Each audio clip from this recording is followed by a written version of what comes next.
श्रोत्यानो, आज आम्ही एका नवीन पुस्तकाला सुरुवात करीत आहोत. हे पुस्तक म्हणजे योहानकृत शुभवर्तमान, नवीन करारातील चौथे शुभवर्तमान. जर आपणाजवळ नवा करार आहे तर अवश्य योहानाचे शुभवर्तमान वाचायला सुरुवात करा. श्रोत्यानो, आज आम्ही ह्या शुभवर्तमानाचा परिचय करून घेणार आहोत. सर्वसाधारणपणे असे गृहीत धरल्या जाते की योहानाचे शुभवर्तमान समजण्याकरिता सोपे आहे. भाषेच्या सोप्या शैलीने अनेक लोकांना अशा प्रकारचा धोका होतो. ह्या शुभवर्तमानाला एक अवयवी शब्दात आणि द्विमात्रिक शब्दात लिहिल्या गेले आहे. काही वचने मी आपणाला उदाहरणादाखल सांगू इच्छिते. उदाहरणार्थ, योहानाचे शुभवर्तमान 1 अध्याय 11 आणि 12 वचने पहा. जे त्याचे स्वतःचे त्याकडे तो आला, तरी त्याच्या स्वकीयांनी त्याचा स्वीकार केला नाही. परंतु जितक्यांनी त्याचा स्वीकार केला तितक्यांना, म्हणजे त्याच्या नावावर विश्वास ठेवणाऱ्यांना, त्याने देवाची मुले होण्याचा अधिकार दिला.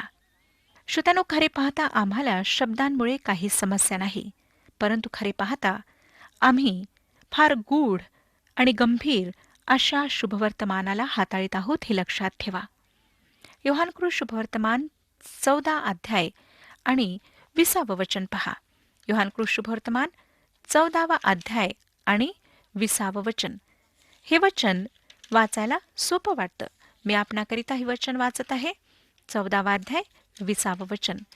त्या दिवशी तुम्हाला समजेल की मी आपल्या पित्यामध्ये आहे व तुम्ही माझ्यामध्ये व मी तुम्हामध्ये आहे. मोठे मोठे अभ्यासक सुद्धा तुम्ही माझ्यामध्ये व मी तुम्हामध्ये आहे ह्याचा अर्थ उलगडू शकले नाहीत. तुम्ही माझ्यामध्ये म्हणजे तारण आणि मी तुम्हामध्ये म्हणजे पवित्रीकरण. परंतु ह्यापेक्षा अधिक आम्ही काही जाणून घेऊ शकत नाही. पुष्कळदा आम्हाला असं वाटतं श्रोत्यानो, की जे शब्द लिहिले आहेत त्यांचा अर्थ आम्हाला माहीत आहे, म्हणून ह्या ठिकाणी काय म्हणण्यात आले आहे ते आम्हाला कळले आहे किंवा आम्हाला माहीत आहे. शब्द साधे आणि सोपे आहेत म्हणून आम्ही असा गैरसमज करून घेऊ नये. शब्द साधे आणि सोपे असले तरी त्या ठिकाणी फार गहन असा अर्थ भरलेला असतो.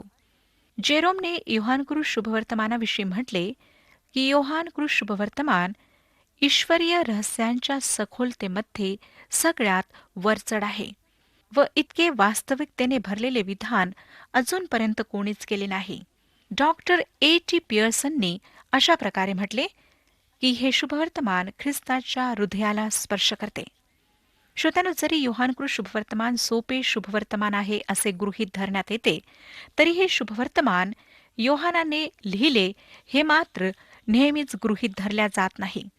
परंतु बार ट्युबिन चेन ह्या विद्यालयाने एका देशात योहानाच्या शुभवर्तमानावर आक्रमण सुरू केले आणि हे उदारमतवाद्यांसाठी एक चांगले कारण झाले. ह्या शुभवर्तमानाचा लेखक कोण आहे इत्यादींबाबतीत आम्ही वेळ गमावणार नाही, परंतु फक्त 2 विधाने आम्ही लक्षात घेणार आहोत, ज्यामध्ये हे अगदी स्पष्ट आहे की योहानच ह्याचा लेखक आहे.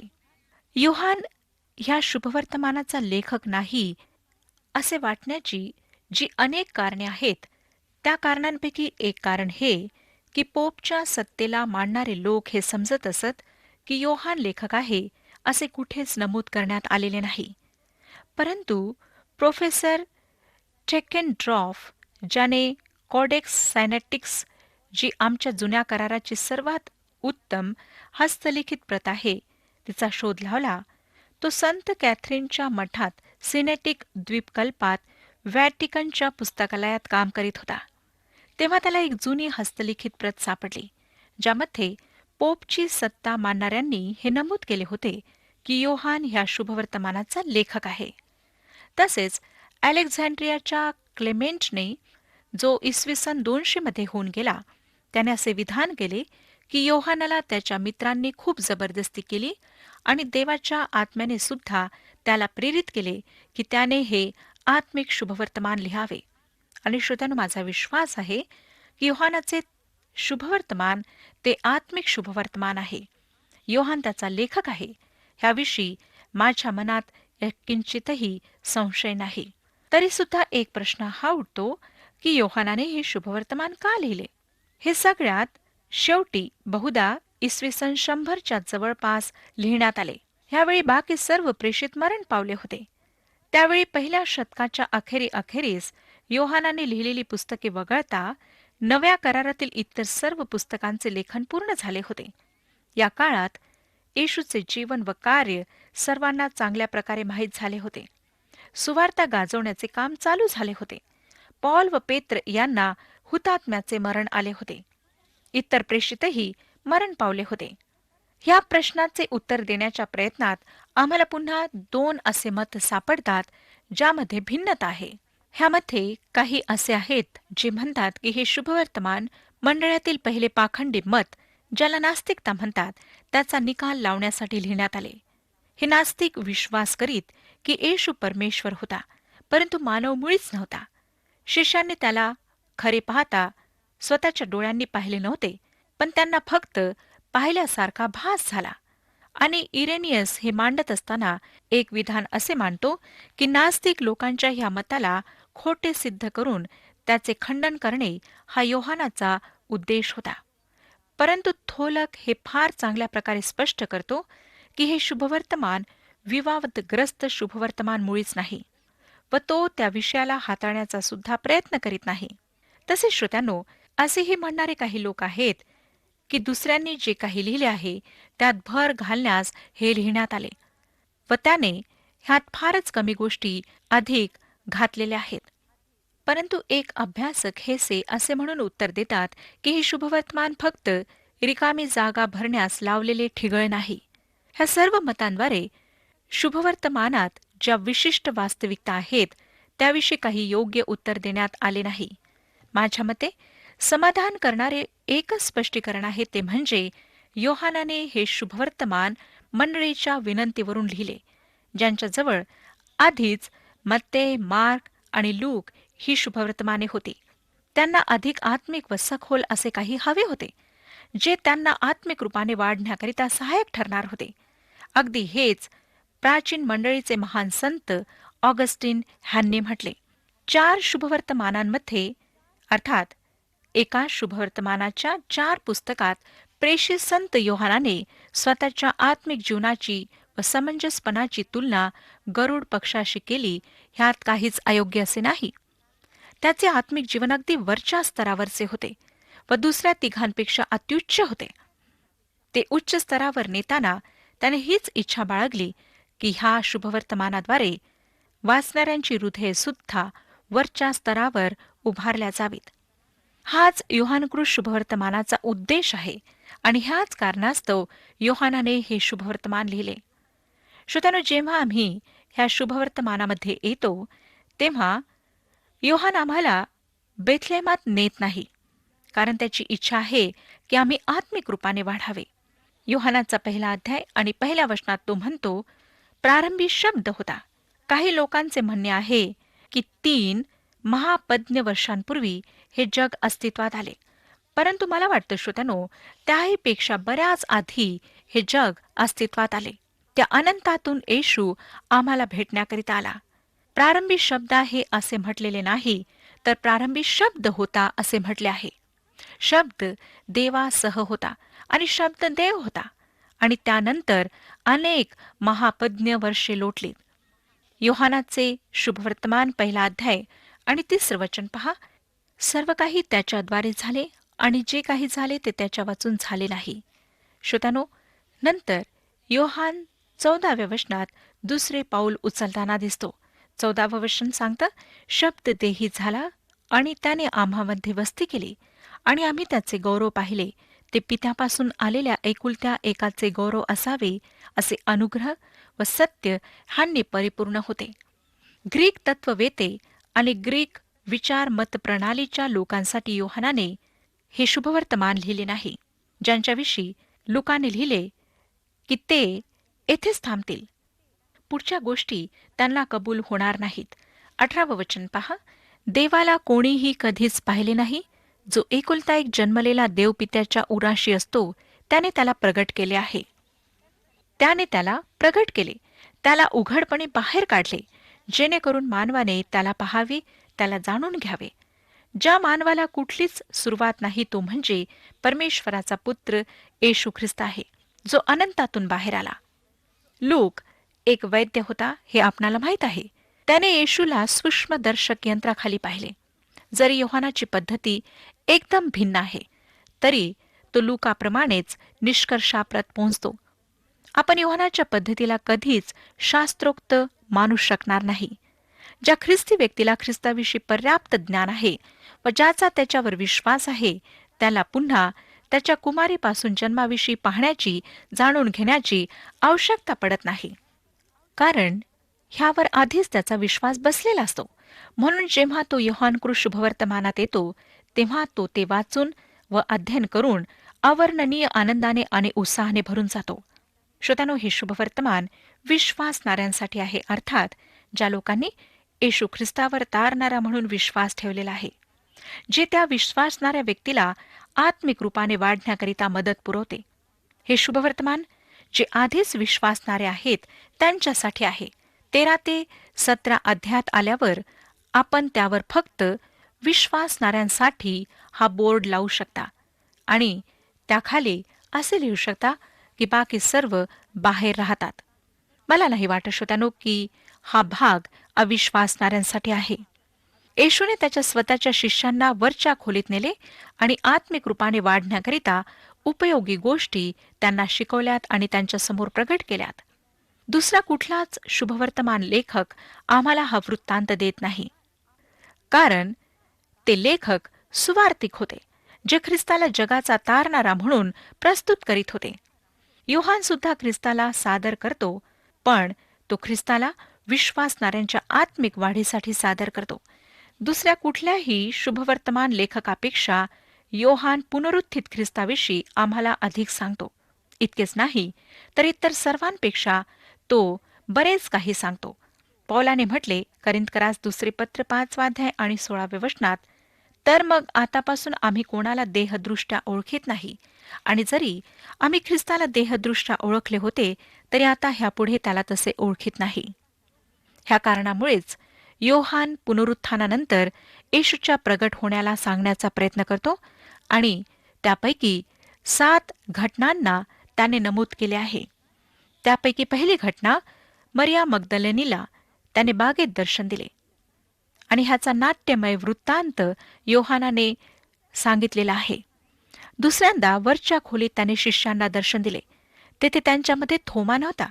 तिसऱ्यांदा त्याने वरच्या खोलीत शिष्यांना पुन्हा दर्शन दिले आणि तेव्हा थोमा त्यांच्यामध्ये उपस्थित होता. ह्या तिन्ही घटना 20व्या अध्यायात नमूद केल्यात आहेत. नंतर त्याला आम्ही गालिल समुद्रतीरी प्रगट होताना पाहतो. अनेक शिष्य मासे पकडण्यासाठी गेले होते. त्याने त्यांना किनाऱ्यावर उभे राहून बोलावले. योहानकृत शुभवर्तमान 21वा अध्याय आणि 5वं वचन सांगतं की त्याने त्यांना विचारले, तुमच्याजवळ काही खावयाला आहे काय? श्रोत्यानो, एक दिवस तो तुम्हाला व मला अशाच प्रकारे प्रश्न विचारणार आहे. काय अलीकडे आपण कोणाला ख्रिस्ताजवळ आणले आहे? अर्थात एखाद्या आत्म्याला आपण जिंकले आहे. ज्या प्रकारे तो आपणाला सांगतो त्या प्रकारेच त्याच्या मार्गदर्शनानुसारच आपणाला हे कार्य करायचे आहे. आणि नंतर आम्हाला पाहायला मिळतं की त्याने त्यांच्यासाठी नाश्ता तयार केला. त्याने त्यांना भोजन दिले. आज तो तुम्हाला व मला सकाळ, दुपार, संध्याकाळ आत्मिक भोजन देऊ इच्छितो. नंतर योहानकृत शुभवर्तमान 21वा अध्याय 15 ते 17 वचनांमध्ये त्याने शिमोनाला म्हटले की शिमोना, काय तू माझ्यावर प्रीती करतोस? प्रभू येशूने असे नाही म्हटले की त्याची सेवा करण्याकरिता आम्हाला विशिष्ट प्रशिक्षण किंवा शिक्षण घ्यावे लागेल. त्याने विचारले की काय तू माझ्यावर प्रीती करतोस? हीच एक अट आहे श्रोत्यानो. ह्या ठिकाणी गैरसमज करून घेऊ नका. जर आपण त्याच्यावर प्रीती कराल तर त्याची सेवा करण्यासाठी आपण योग्य ते प्रशिक्षण घेऊन स्वतःला पूर्णपणे त्यासाठी तयार कराल. पण तो हे जाणून घेऊ इच्छितो की काय आपण त्याच्यावर प्रीती करता? आज अनेक लोक त्याची सेवा करीत नाहीत. ह्याचे कारण की त्यांचे त्याच्यावर प्रेम नाही. नंतर पेत्राला सांगण्यात आले की तो मारला जाईल, परंतु योहानाला नाही. कारण योहानाला हे शुभवर्तमान लिहिण्याकरिता 3 पत्रे आणि प्रगटीकरणाचे पुस्तक लिहिण्याकरिता ह्या जगात जगायचे होते. अशा 7 घटनांना योहानाने ह्या शुभवर्तमानात नमूद केले आहे व हे सर्व काही विश्वासणाऱ्यांसाठी आहे. त्याद्वारे तो आज आमच्यामध्ये कार्य करतो. योहानाचे शुभवर्तमान विश्वासणाऱ्यांच्या आवश्यकतेची पूर्ती करण्याकरिता फार सुंदर प्रकारे रचण्यात आलेले आहे. तसेच पौर्वात्य विचारशैलीच्या आवश्यकतांची पूर्ती करण्यासारखे दुसरे कुठलेही लिखाण नाही. पौर्वात्य शब्दांद्वारे मी कोणाला दर्शवित आहे तर मिस्री, बाबिलोनी, पारसी, आमच्या देशातील आणि शेजारी देशातील लोकांना. आजपर्यंत सुद्धा जगाच्या काही भागाविषयी आम्हाला अधिक माहिती नाही. पूर्वेकडून हे ज्ञानी पंडित लोक भेटी घेऊन आलेत. ते विचारपूस करू लागलेत, यहुद्यांचा राजा जन्मास आला तो कोठे आहे? कारण आम्ही पूर्व दिशेस त्याचा तारा पाहून त्याला नमन करावयास आलो आहो. त्यांना तारणाची आवश्यकता होती. त्यांच्याजवळ काहीच नव्हते. कुठल्याच धर्माने त्यांना ते दिले नाही. हेच कारण आहे की पूर्वेकडील गूढ अशा लोकांना योहानाच्या शुभवर्तमानात प्रगट करण्यात आले आहे. अशा विचारांना योहानाच्या शुभवर्तमानात प्रगट करण्यात आले आहे. प्रभू येशू अशा प्रकारच्या मनाची आवश्यकता पूर्ण करतो, ज्याला योहानाने प्रदर्शित केले आहे. स्वर्गीय गौरवातून तो आला, जो प्रारंभापासून होता. वचन आम्हाला सांगतं की शब्द देही झाला. ह्या पृथ्वीवर मानवामध्ये येऊन तो वावरला. पौर्वात्यांजवळ धर्म होता. सर्व प्रकारचे धर्म होते. त्यांच्याजवळ अलंकारांनी मढवलेले मंदिर होते. भयंकर अशा रीतिरिवाजांनी भरलेले अनेक खोटे संप्रदाय, खोटी शिकवणूक होती. आणि योहान आम्हाला येशू ख्रिस्ताच्या लोकसेवेतील पहिल्या कार्याविषयी सांगतो की तो मंदिरात गेला आणि त्याने मंदिराची सफाई केली. ह्याद्वारे तो सांगत आहे की परमेश्वर पवित्र आहे. जर आपण परमेश्वराची उपासना करू इच्छिता तर आपणाला प्रथम शुद्ध व्हावे लागेल. दुष्ट आणि चुकीच्या गोष्टींसोबत त्याचा मेळ बसू शकत नाही. एके रात्री एक धार्मिक पुढारी येशूकडे आला हे फक्त योहानच आम्हाला सांगतो. येशूने ह्या धार्मिक पुढाऱ्याला सांगितले की तुला नव्याने जन्म घेतलाच पाहिजे. त्याला नवीन जीवनाची आवश्यकता व जुन्या धर्मापासून सुटकेची आवश्यकता होती. येशूने म्हटले की जुन्या कपड्यावर ठिगळ लावण्याकरिता मी आलो नाही, परंतु नीतिमत्वाची वस्त्रे देण्याकरिता आलो, जेणेकरून पवित्र परमेश्वरासमोर उभे राहण्याकरिता त्यांनी योग्य ठरावे. हेच जगातील त्या लोकांना हवे होते. पौर्वात्य काळात स्त्रियांना दर्जा नव्हता, परंतु आमच्या प्रभूने स्त्रियांचा दर्जा उंच केला. कारण श्रोत्यानो, तो स्वतः स्त्रीद्वारे ह्या जगात जन्मास आला होता.